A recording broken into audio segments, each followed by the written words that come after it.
Questão 5, PDF 5. Vamos ao enunciado. Um circuito eletrônico alimentado com 5 volts possui 2 diodos no seu estágio de entrada, conforme ilustra a figura a seguir. A tensão de entrada VI desse circuito deve permanecer entre 6 volts e menos 1 volt, para que o estágio seguinte do mesmo não seja danificado. Pergunta-se: qual é a função dos diodos? Justifique. Considere que a fonte de sinal VI possui uma impedância de saída. Analisando o circuito, nós percebemos que ele se trata de um ceifador, um circuito de proteção contra a sobretensão, inclusive sendo podemos dizer que é um ceifador bipolar, pois ele é capaz de ele tem 2 limiares, né? Tanto um superior quanto um inferior, né? Existe tanto um máximo quanto um mínimo de tensão para a tensão de entrada. E partindo agora para a resolução, nós vamos detalhar, né, mostrando aqui 3 casos, detalhar esse funcionamento. Para o primeiro caso, no qual a tensão de entrada respeita os 2 limiares, né, respeita a condição do circuito de funcionamento, a corrente flui livremente do primeiro para o segundo estágio, sem problemas, porque perceba que a tensão de entrada, né, estando dentro desses limites, ela não é suficiente para estar ativando nenhum dos 2 diodos, né? Nenhum dos 2 vai começar a conduzir. Porque aqui eu estou considerando que esses diodos têm uma barreira de potencial de 1 volt. Né? Nós normalmente utilizamos 0,7 volts por convenção, mas pode sim ser de 1 volt, e aqui eu imagino que seja isso.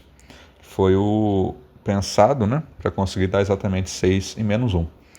Então, para que você consiga ativar o diodo superior, você precisa de uma diferença de potencial de 1 volt, certo?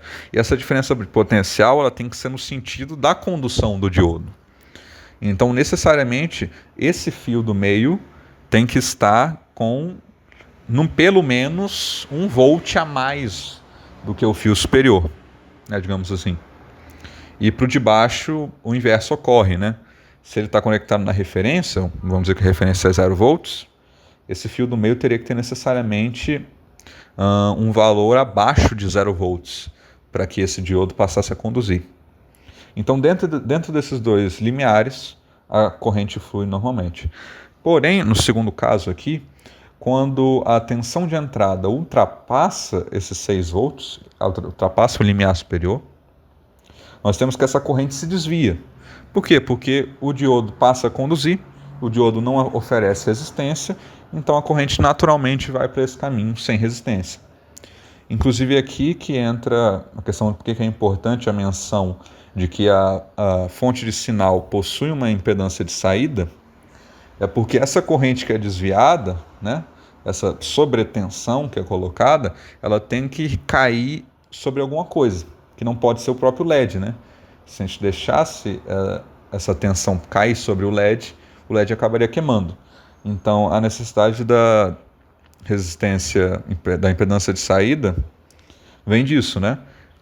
Essa sobretensão vai cair sobre essa impedância de saída, sobre a impedância de saída da própria fonte, e não vai passar para o estágio seguinte, certo? E o outro caso é o caso para quando a tensão de entrada vai abaixo do limiar inferior, né? Menos 1 volt. Nesse caso, o diodo de baixo passa a conduzir. Nós temos aqui uma representação do caminho da corrente. E essa corrente também, né, ela vai fazer esse caminho, mas ela não vai se direcionar para o próximo estágio, ela vai se direcionar de volta para a impedância de saída da fonte, e toda a sobretensão vai cair sobre ela, certo? E é basicamente isso. Esse é o funcionamento do circuito, e a função é justamente a proteção contra a sobretensão para o estágio seguinte.